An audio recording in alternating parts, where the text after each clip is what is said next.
tem um valor que é mais difícil de ver, que é o seguinte. Para você, imagina que a vida do empresário é uma escada que você vai subindo degrau após degrau. Uma escada. Para você subir um único degrau, como empreendedor, você tem que dar umas 20 bolas dentro. Tem que acertar umas 20 coisas, criar uma parada, fazer uma estratégia, fazer uma promoção, criar um conteúdo diferente. Pô, acertou, aí tu subiu um degrau. Agora, basta um erro para tu descer 20 degraus. É verdade. Isso é verdade. Um erro. Um erro pode custar tudo. Tudo. Um erro pode custar tudo. Então, essa assimetria entre risco e prêmio, ela acompanha a vida do empresário e às vezes deixa o cara meio bundão por causa disso. O cara fica bundão, o cara fica com medo de errar, pô. Se ele erra, ele desce 20. Se ele acerta, ele sobe 1. Deixa eu ficar quietinho aqui.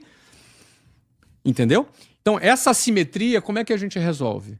Convivendo com gente melhor que você, cara. Que já passou pelo que você já passou, que já fez as cagadas que você está querendo fazer, que já errou o que você está querendo errar. Então, eu acho que o maior benefício dessa ambiência não é só saber o que fazer para subir um degrau. É saber o que não fazer para não descer 20 degraus. Talvez essa seja a melhor habilidade no fim das contas. Pois é. Que nem aqui na internet a gente gosta de acreditar, pelo menos, que a gente faz ideia do que... A gente sabe o que dá errado. E a gente faz ideia do que tem chance de dar certo. Remotamente de dar certo. É isso aí. Mas, mas já saber o que dá errado já é um puta começo. Pelo amor de Deus. Eu falo de 40 cagadas que eu já fiz aqui, que eu já errei, que eu já cometi. Cara, eu completei 30 anos de empresário. Não é possível que tu acertou tudo. Não, com certeza eu não acertei tudo. Errei muito. Imagina, eu com 23 anos abrindo meu negócio, cara, fiz um monte de cagada. Errei pra caramba. Mas acertei muito também. Então, assim, entre erros e acertos, nessa máquina de tentativa e erro, pelo menos no meu jeito de aprender, eu fui evoluindo, eu fui crescendo. Meu jeito de aprender é muito assim, é muito no campo de batalha. Teve alguma lição que foi mais dura que a outra, cara? Porque esse lance, eu ouvi outro dia acho que foi de João Apolinário, cara. Ele falou uma parada que me marcou, que cara, erra, mas erra rápido. Não dá pra ficar errando, sabe qual é? Tu tem alguma lição que foi mais intensa que a outra, mais dolorida, talvez? Uma que foi muito intensa. Foi em 1999. Vamos contextualizar, eu tinha 27 anos de idade. A empresa que eu tinha era a WhatsApp. Ela já tinha, em 1999, umas 32 escolas, por aí, 30 e poucas escolas, talvez 34 escolas por aí. A gente já faturava alguma coisa na casa aí dos seus 50 milhões de dólares na época, né? Era reais, mas na época era dólar. A gente está falando de coisa de quase 30 anos atrás, né? 26 anos atrás. Então a empresa estava bem, eu já morava... você conhece a Barra da Tijuca ali? Morava ali num baita condomínio chamado Pedra de Itaúna, tinha uma casa bacana, que eu já estava rico, tá? Já estava rico, estava super bem. Mas acontece um fenômeno, 2 possíveis fenômenos com quem começa a ter sucesso. Em especial quem começa a ter sucesso rápido e jovem. Cara, eu tinha 27 anos. Já devia, nessa época aí, sei lá, já ganhar uns R$1 milhão por mês, pelo menos, tá? Limpo no bolso. Isso em 1999. Isso, na época, era dólar, né? Então, é como se fosse 5 milhões hoje. É grana pra caramba. Grana pra cacete. Tá? Então, eu já tava bem, já tava... E aí, esse fenômeno que começa a acontecer pode gerar 2 tipos de reação na cabeça da pessoa. Porque, meu irmão, é cabeça. Tá? Cabeça, é ser humano. Nós somos seres humanos, entendeu? Então, qual tipo de 2 reações? Ou o cara fica acomodado, achando que tá com a vida ganha, o que é muito fácil, o cara ganhando, metendo uma tonelada de dinheiro no bolso, jovem. Agora, o cara acha que vai durar para sempre, né? Ele não sabe que estabilidade não existe. É uma frase que eu repito com muita frequência. Então, primeiro erro é ele se acomodar. E o segundo possível erro, quando o cara tem sucesso rápido, é ele ficar arrogante. Porque ele pensa assim, cara, sou o cara. Foda. Porra, olha aí. Olha meu resultado, olha de onde eu vim, olha onde eu cheguei. Não, meu irmão, eu sou especial, eu sou uma lenda viva. O cara, se ele desconfiava disso em algum momento, chega um momento que ele começa a ter certeza disso. Isso é uma outra armadilha que ele pode cair. Porque a real é o seguinte, meu irmão. Ninguém é desprezível o suficiente porque está dentro de um ônibus cheio e é um quebrado. Ninguém, quando está naquela situação em baixa, e eu me lembro, eu sempre falo de ônibus, cara, porque eu acho muito humilhante andar de ônibus cheio, cara. Cara, acho ficar 2 horas dentro de um ônibus lotado, sempre achei muito humilhante. Isso sempre até o Caio brinca comigo, isso te machucou, né, cara? Deve ter me machucado muito. Porque eu falo muito, porque, cara, eu acho muito ruim. Cara, ficar 5 horas dentro de um ônibus lotado para ir e voltar para casa todo dia, meu. Pô, cara, é 20% do seu tempo, cara. É absurdo. No ano, tu ficava quase 3 meses dentro do ônibus, né? Mas, enfim, quando você tá ali, tu não é um cara desprezível. E quando você chegou no topo, quando você chegou lá, você atingiu algum sucesso, você não é o cara também. É a mesma pessoa. O cara que estava dentro do ônibus e o cara que está ali ganhando uma grana todo mês. É a mesma pessoa. Mas a ilusão de que você é desprezível pode te contaminar quando você está embaixo. E a ilusão que você é o cara pode te contaminar quando você está em cima. As duas coisas são um problema muito sério, porque se você achar que você é um cara desprezível porque está em baixa, muito provavelmente você está sentenciando o seu futuro naquele nível que tu tá. Tu vai deixar de fazer as coisas. Você vai deixar de fazer, você não acredita em você, cara. Assim como, se você achar que tu é o cara, tu vai fazer cagada. Vai fazer cagada, cara. Vai fazer muita cagada. Entendeu? O que aconteceu comigo? Um sintoma da arrogância é você começar a ficar de saco cheio de fazer o que te levou até onde você chegou. O exemplo. Eu sempre fui um cara focado na área de vendas. Eu comecei a ficar de saco cheio de falar com o vendedor. Cara, tem que ficar motivando esses caras, tem que ficar apertando esses caras, tem que ficar, alimentando o ego desses caras, tem que ficar reconhecendo esses caras, que chato pra caramba. Eu fiquei assim. Cara, só que é o seguinte, aquilo foi a minha competência, a minha habilidade que me levou até aquilo ali. Aquilo ali me tirou do zero e me levou até aquela condição muito privilegiada que eu já tinha. Quando você começa a desprezar aquilo que te trouxe até ali, qual é a mensagem? A mensagem é o seguinte, meu irmão, eu sou tão bom, eu sou tão o cara que agora eu não vou mais fazer isso aqui, eu sou muito melhor do que isso aqui. Você começa a desprezar aquilo que te trouxe até ali. E aí o que acontece? Eu comecei a criar um projeto para acabar com o vendedor, entendeu? E aí criei esse projeto. E não só criei, como executei esse projeto.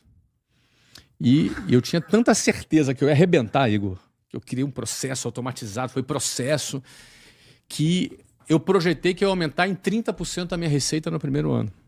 E eu tinha tanta certeza que eu ia aumentar 30% da minha receita no primeiro ano, que eu aumentei 30% das minhas despesas nesse ano. Eu comprei vários imóveis, fiz vários investimentos. Não era nem despesa, eram investimentos que aumentavam em 30% o meu gasto. O que aconteceu? Depois da cagada que eu fiz, não só eu não subi 30%, como eu caí 30% da minha receita. Agora tu imagina, eu caí 30% da minha receita e subi 30% dos meus gastos. O que aconteceu? Eu comecei a fechar negativo no mês. Eu tinha uma empresa boa, lucrativa, mas que em termos de caixa, eu tinha um déficit de $600 mil por mês de caixa. Eu lembro do número. Nossa. Ou seja, no final do mês eu tinha que aportar $600 mil para o negócio rodar. No primeiro mês eu botei, vou resolver. No segundo eu botei, no terceiro eu já vendi um carro. No quarto eu já me alavanquei. No quinto eu já parei de pagar imposto. Declarava, mas fiquei devendo. Bom, conclusão, eu fiz um débito, acho que em 6 a 8 meses eu fiz uma dívida de $3 milhões. Rápido? Puta que Mas é assim, ó. É assim, ó.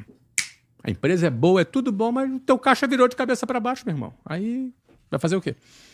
Como é que tu resolveu? Voltou pro que tava Cara, fazendo? eu tive que calçar as sandálias da humildade, reconhecer a cagada que eu fiz, chamar todo o meu pessoal de volta, falar publicamente para minha equipe que eu errei, devolver os imóveis, os investimentos que eu tinha feito. Fiz toda uma operação para em 4 anos aquilo ali estar resolvido. É que eu resolvi mais rápido, eu resolvi em 1 ano e meio. Mas aquilo ali foi uma turbulência que nós passamos na década de 90 por conta de decisões que eu tomei equivocadas que tinham origem na minha arrogância. Então dá pra você tomar umas atitudes que você tá perfeitamente... Você tem toda a certeza que aquilo vai dar errado, que você tá cego pelo lugar que você chegou, e aí tu faz umas merda. Cara, eu consigo me relacionar. Talvez não pela... Talvez assim, talvez eu gosto de acreditar que eu nunca me tornei esse cara arrogante, tá? A gente nem percebe, cara. A gente não percebe. Não tô dizendo que você é arrogante. Tudo bem, tudo bem. Eu só tô dizendo que eu não percebia. Eu só percebi quando eu vi a cagada feita. Pra mim, assim, eu já fiz algumas cagadas aí ao longo também do percurso.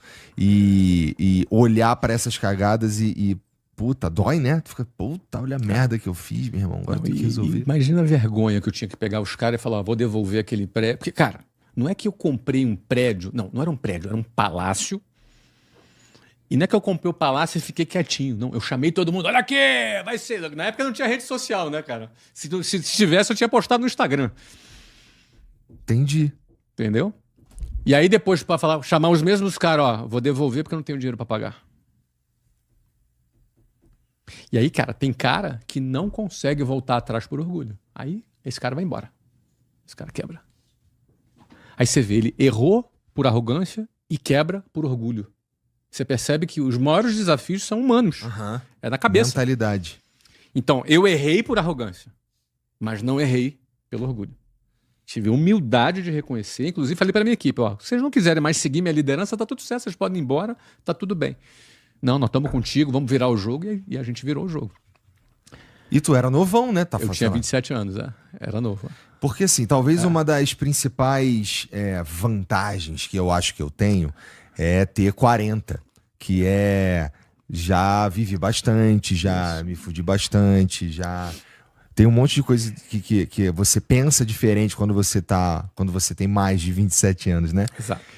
Mas assim, eu suponho que essa noção veio pra tu porque tu já estava empreendendo há um tempo, tu começou... 4 anos, E tu veio de um lugar duro, né? Então isso dá uma experiência diferenciada no fim das contas, não é? Tudo isso vai alimentando a sua experiência. Por exemplo, hoje eu tô aqui, foi em 99, né? Isso faz 26 anos, cara. Então, 26 anos depois, eu tô contando essa história de uma cagada que eu fiz, de um erro que eu cometi. Como eu consertei esse erro, eventualmente alguém que está nos assistindo pode estar prestes a cometer a mesma cagada. Ou se cometeu a cagada, pode estar prestes a, por orgulho, não voltar atrás. Então você percebe que compartilhar uma experiência, ela pode ajudar as pessoas. Sim, pô. Com certeza, com certeza. E é por isso que o empresário ficar sozinho é ruim, cara. Porque o empresário é muito solitário, Igor. Porque pensa o seguinte, você começa a dar certo, começa a ganhar dinheiro. Aí os seus amigos começam a te pedir dinheiro emprestado. Alguns que te zoavam porque você virou blogueirinho, começam a reconhecer, pô, o Igor deu certo. Numa outra época, fecha a cota. Daqui a pouco tá te pedindo emprego. Daqui a pouco, no teu meio social, tu não consegue mais trocar uma conversa com aquelas pessoas. Porque elas não conseguem mais acrescentar para você. Elas só te pedem. Elas não conseguem mais te dar um conselho, porque o conselho que tu precisa, aquelas pessoas não têm condição de te dar. Você já tá num outro degrau. Não é que você virou melhor do que as pessoas. Você não é melhor do que ninguém, mas aquela pessoa não consegue mais te dar. Às vezes dentro de casa, o teu pai, a tua mãe não consegue mais te dar um conselho sobre negócios. Ele pode te dar para a vida, mas sobre negócios não. Então o empresário começa a ficar solitário. Ele começa a se afastar das pessoas. O que ele precisa? Ele precisa criar uma outra rede de relacionamentos. De preferência de outros empresários que consigam trocar com ele. Não só para ajudar a ele, mas ele também tem alguma coisa para ensinar para outro empresário, entendeu? Com certeza. Porque uma cagada que ele fez pode ajudar um outro cara. Então, um grande mérito de quem cresce continuamente é saber trocar de ambiente. A pessoa precisa trocar de ambiente. A pessoa precisa mudar de mesas. Ela precisa ter acesso a outras pessoas. Isso para sobrevivência ou para chegar no próximo nível? Para os dois. É? É para não errar e para acertar. Entendi. Ó, por exemplo, eu se tivesse dividido com mais 3, 4 empresários pedindo conselho sobre aquela cagada que eu queria fazer, se eu tivesse trocado, talvez alguém teria me travado, teria me alertado. Mas tu, no teu momento de arrogância, ia fazer igualzinho. No alto da minha sabedoria. Olha que louco, cara. Por um lado, a autoconfiança é importante. O empresário precisa ser autoconfiante. Mas a fronteira entre a autoconfiança e a arrogância é bem pertinho.